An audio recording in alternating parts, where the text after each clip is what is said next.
And 3, 2, 1, we're live. It is BetaSaaSers crossover with the Atlantic Scrum in the afternoon for me and other times for other people. Let me put the old screen share on, which has got the agenda for the BetaSaaSers. I've screen shared the wrong screen. Let me go wrong to wrong. Screen share, that's it, screen 3. Here we go. Right. Michelle, I don't know that I've seen you before in the BetaSaaSers or Atlantic Scrum. Are you? Which group are you affiliated with? So I actually just signed up. I'm brand new, and I hopped on this one per Thomas's suggestion. Right. We don't have an America's Scrum currently, so I wanted to see if this was appropriate for general well, and then also joining the Osro later. Oh, cool. Yes. No. Well, this is I've sort of partly because we haven't got so many scrums running on. I've done on a Tuesday. I mean, I usually run the Atlantic Scrum at this time, which for me is 3:45 UTC. I'm based in the UK, and so I've crossed over Atlantic Scrum with the BetaSaaSers meeting. We've got Richard and Rose, who are both instructors of computer science in different parts of the world, and there's the AutoGraders project, which is one of the projects I've got up here, which does. Are you familiar with the 169 class, the edX engineering software as a service? Yes, actually, I haven't taken it, but I'm aware of it. Okay, yes. So the AutoGraders is a software that runs the automated marking for those for that system. But so yeah, I mean, if you want to sort of hang out and see what's going on.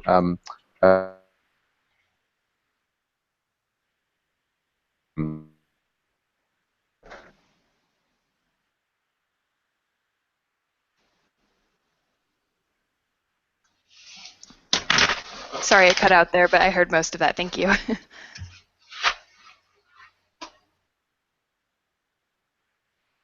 Sam gone? He might be. So, Michelle, you said you're brand new, but how did you find your way into this?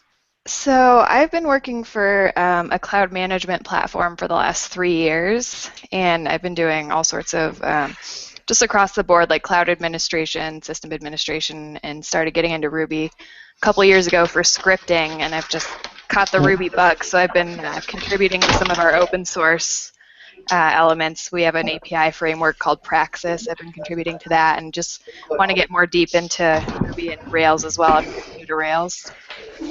Cool. And is it a particular cloud storage organization? So it's actually an abstraction layer. It's called RightScale. So we sit between all the major cloud providers and the end users so that they have kind of a single pane of glass view into all the providers. Cool.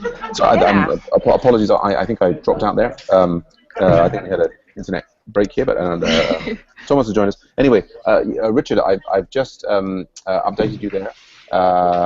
Yeah, let's just check in with Rose. I filled in a couple of issues related to the AutoGraders. Yeah, so you've got these issues with doing the Oracle of Bacon thing, and also was it Chapter 5 you were working through with the Twitter? Right, right.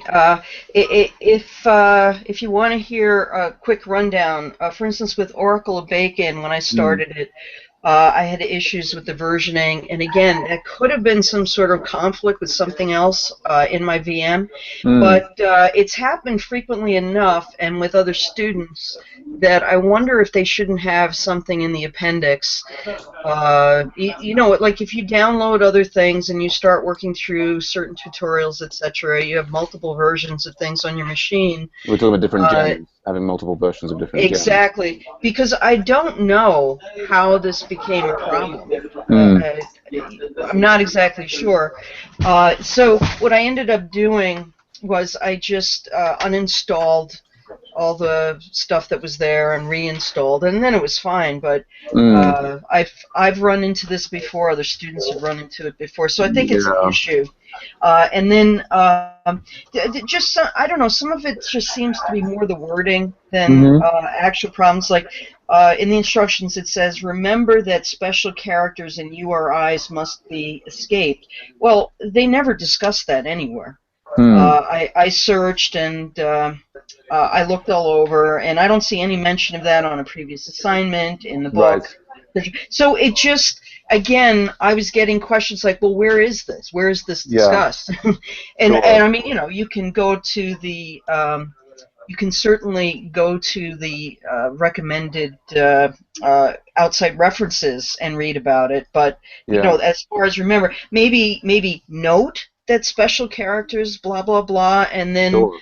a link to one of the suggested references. But you know, it's just very confusing. And then there's another part. It says, "As we saw above." And it doesn't really explain what above means. Now, it is that second tab where it shows on the homework the various... Yeah. I mean, I'll just, if I may just interrupt you there. Here, briefly, can you Rose. see my screen? No, we can't. Oh, okay. I thought I was sharing it. No. So I was just going to say, like, all of the things that you're telling us are kind of a bit, we can't really absorb them because we can, sorry. Maybe I shared the wrong screen? At the moment, there's no screen sharing in action from you, at least Okay, from so your icon. okay, so it seems to have broken down for some reason. It looks like it's coming. Well, the green. Yeah, it is now. Yep, it's up now.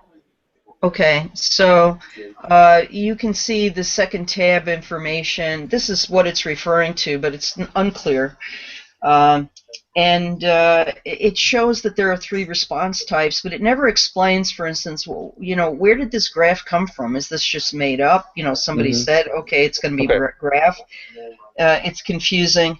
And then with the spell check, when you get it, it doesn't explain what you do with it. It's not hard, but it's just confusing. Right, so just to back you up there, because I mean, this is one of the. It's very difficult to understand things necessarily out of context. So most of the issues you're describing are issues that you're encountered with the homework. Where I had thought originally that you were talking about the textbook and a description in the textbook. But well, that's the Chapter 5 material, yes. That's the stuff in the textbook. But the stuff that you've just been talking about for the last 2 or 3 minutes. Oracle of Bacon. Oracle of Bacon, but the descriptions you were saying, like it says this and it refers to above and this, that, and the other, those are all things that you're encountering in the edX course. In the edX course, yes. Yes. Yes. Also, the code. If you see this, it's rescuing all this stuff. It doesn't rescue the OpenURI HTTP error, which I added. And in fact, if you send it without a request without a proper key, that's the error you actually get. Yes. So, right.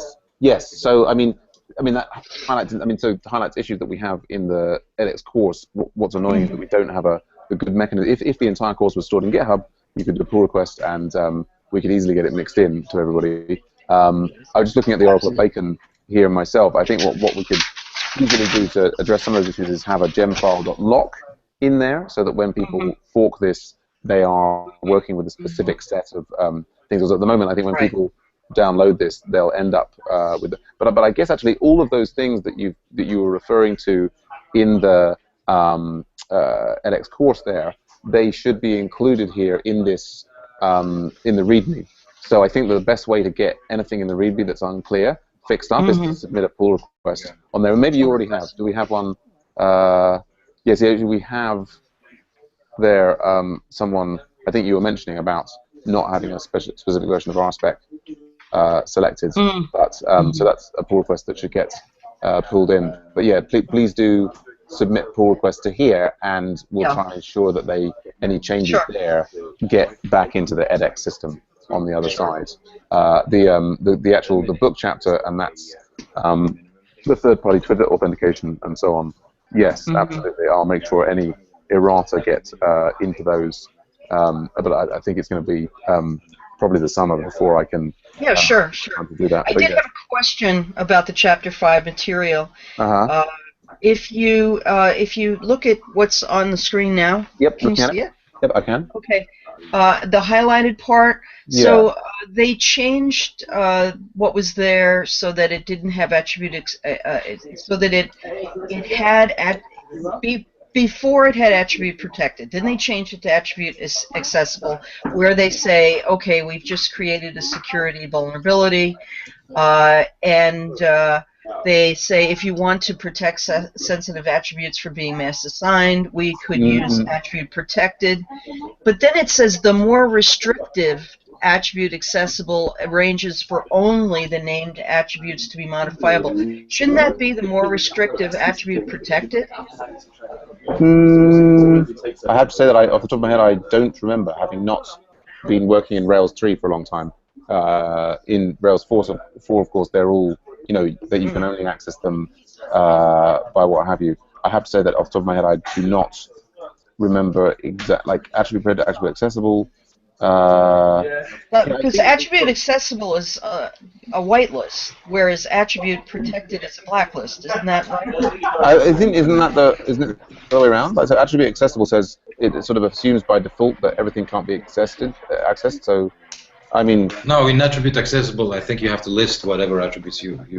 So it's like right. a whitelist. That's the way I remember it. Right. So that would be more restricted than attribute protected, because attribute protected will only protect certain ones. Yeah. Okay, I see. Oh, now I understand what it's trying to say. All right, yeah. But yeah, I mean, I just sent Armando an email asking about whether we would consider upgrading to Rails 4. Yes, please. In the next run of all of this. So all of those things potentially will change. So what they're saying is very confusing, because they have attribute accessible here. Then they said that they claim that this is a vulnerability, and they talk about attribute protected. And if you change it to attribute protected, then you can no longer mass assign it. You have to assign one. So at any rate, there's something a little inconsistent about. Yes, indeed, and I think that I think that the bigger solution really is moving the whole thing to Rails 4 rather than trying to maintain it on something that's Yeah. No, I mean I would have to agree with you. The only issue is that if people try this and it doesn't work, it may be that if they did make this change, they didn't remember to change this code. No, absolutely, and it's potentially it's definitely a serious potential inconsistency. So please do submit it as an errata, so that when I and also the roots are still wrong. So the roots, and this is part of again, it's part of Chapter 5. We're talking about the Chapter 5 walkthrough. Okay.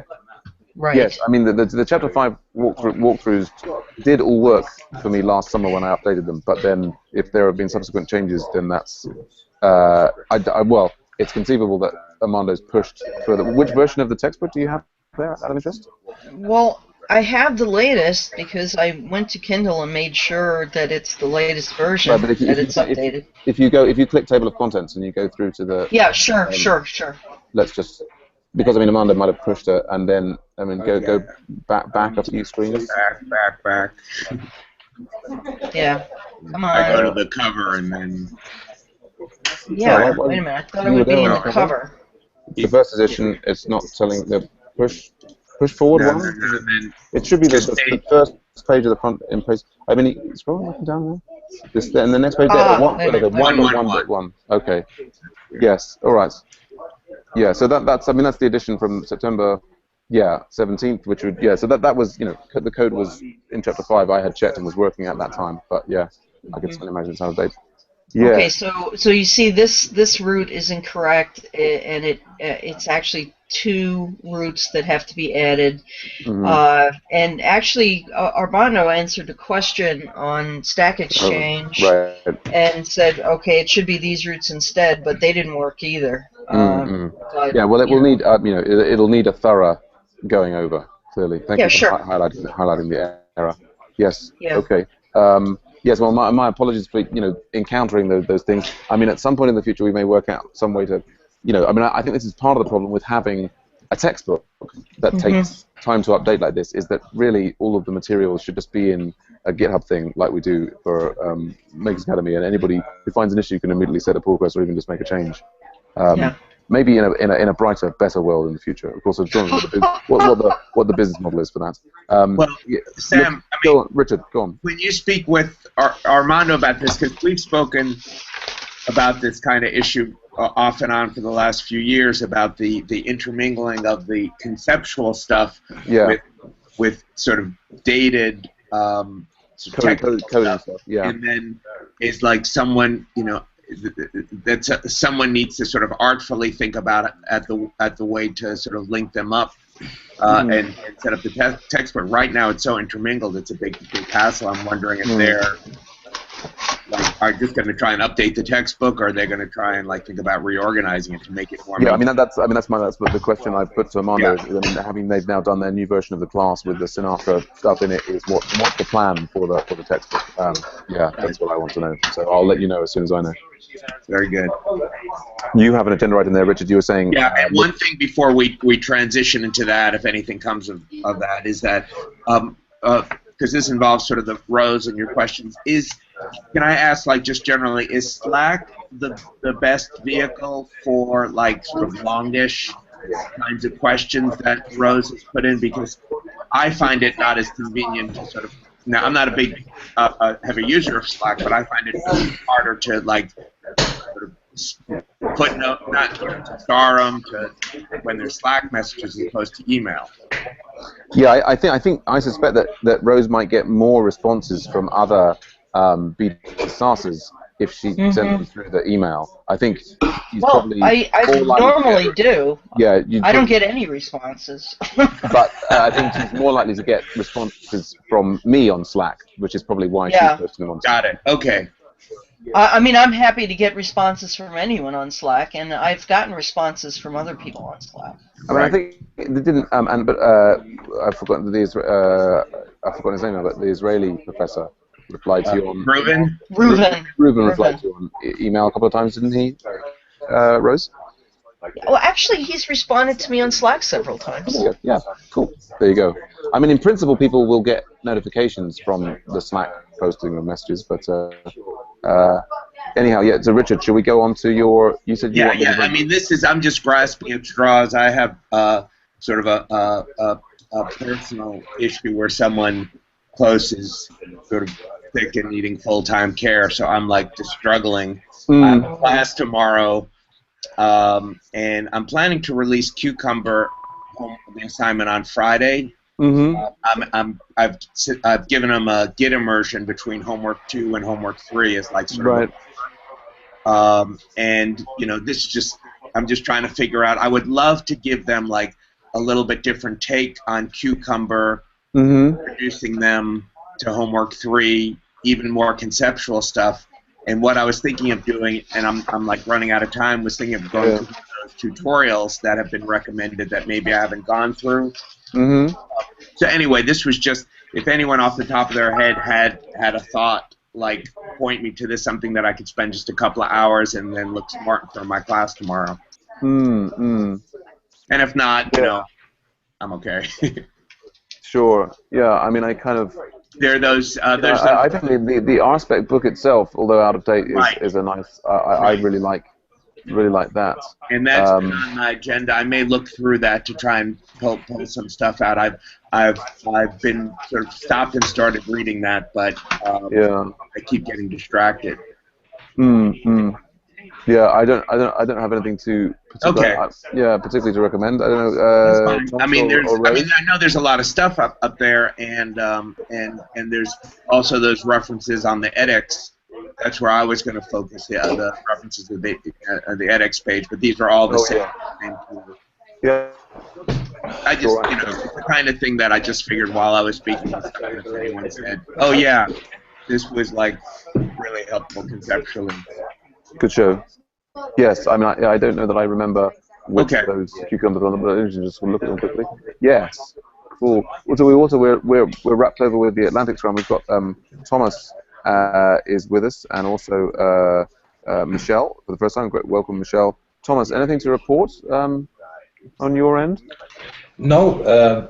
Well, not much on Agile Ventures, but in terms of other Rails-related stories, I've implemented a payment gateway, this Stripe.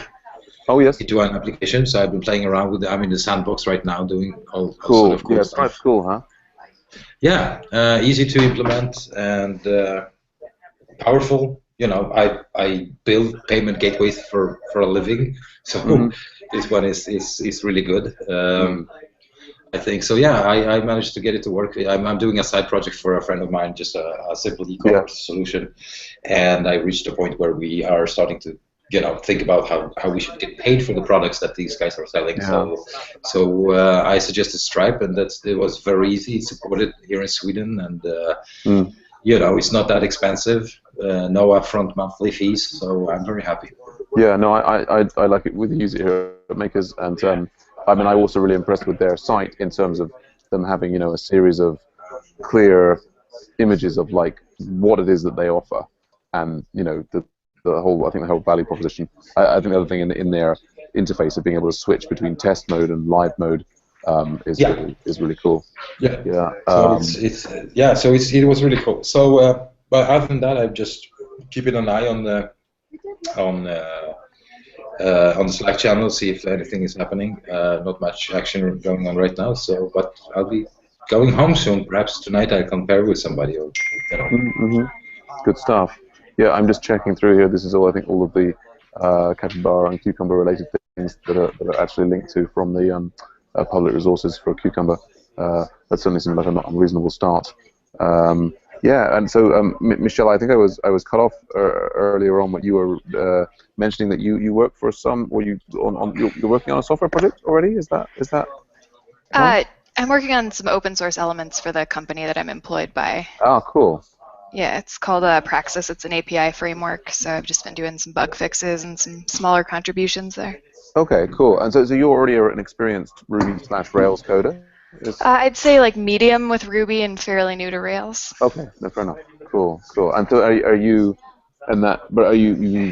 doing other kind of web stuff with Ruby, or not? I mean, do you know Sinatra or Hobbit or some of the other web frameworks for Ruby? Primarily, I've been doing more scripting and automation, so no, fair enough. I'm a little bit newer to the web frameworks. Yeah. Oh, cool. Yeah, a nice one. Yeah. Do you have any experience of web apps before? Have you done anything HTML or CSS? I did a Udemy course, and it was pretty heavy on. It used the Bootstrap library, and we did a lot of the front end. But I realized that I'm just not great at front end. I do not have an eye for design at all. No worries. But yes, well, I mean, and you're interested in Agile Ventures in order to try and get some more exposure to web frameworks and try and get involved with. Yeah, absolutely. My goal is to move over to development full time. So cool. I might be able to do it within my company, but I want more contributions to show. Sure. Yes, and I guess you've already been speaking to Thomas. But do you have any questions about how we do things in Agile Ventures, or anything at all we can help you with? I don't think so at the moment. It's fairly, sorry, a lot of background noise there. I think the only questions I've had thus far were around the scheduling for the scrums and what's appropriate to attend. So I'm sure I hope we can groom Michelle to host the America's Scrum, to be our point woman out in the West. Yeah, I mean, I think the whole Scrum thing is the idea that we have times that people can just sort of get together and check in and talk about projects and so on. And of course, it's with the whole volunteer organization. So sometimes, like at the moment for the American Scrum, we don't have anybody regularly there. Of course, what I think Thomas and I always look up for is moving towards kind of a critical mass where we have enough people involved, but there's always someone to say hello, and there's always a pair partner that one can find. But yeah, for some reason it's got rather noisy where I am, but it's also I should probably wrap up. I mean, things from my side, I've not much to report beyond. Bo and I checked in with Thomas this morning. It's Tuesday. This is the AutoGraders meeting in Atlantic Scrum. I'm going to go home very soon, and was it Wednesday? I mean, basically the thing I need to remember to do is get myself together for this charity jamboree where we try and get charities to pitch ideas for new projects. That's going to happen next Wednesday. I really need to get on that, but not much else to report from me. Anything else that anybody wants to bring up in the session? Yeah, I'm probably going to pop off, but I can leave it running. Richard and Rose, any other concerns? Yeah, I'm good. We're all just scrambling. Yeah. I mean, the action item is just generally, we'll all get ourselves sorted. I mean, just out of interest for Richard and Rose, I mean, you've got how many more weeks of your semester left? About 5 or so for me. My last class is before the end of April. Right. And Rose? I go until about mid-May. We're on week 8. Okay, right, right. So you work for like 5 or 6 more weeks, and then you And won't. we have a week off in a week. We have a week off. Okay, and will you guys? So you and then there'll be the summer break, and then you would start again in the fall. So that you won't run again before the summer. This will be your. Unless I don't know. There's been some talk about them wanting me to do a session over the summer, but I haven't heard anything in a while, and I think they would have told me by now. Yeah. Okay. Yes. Cool. And I mean, I can continue to see your students active on Agile Ventures Rose, which is always great to see. Yes. Yeah, I noticed one of them was speaking to Thomas a little while ago, so that was nice to see. Right. All right then. Well, I'm gonna head out, Thomas. I guess I'll catch you on the morrow. Rose and Richard, good luck with your respective classes, and I'll catch you at the same time next week. Yeah, sure. Thanks much. And lovely to meet you. Thank you all. Thank you. Lovely to meet you, Michelle. Take care. Yeah, all right, take it easy. Bye for now.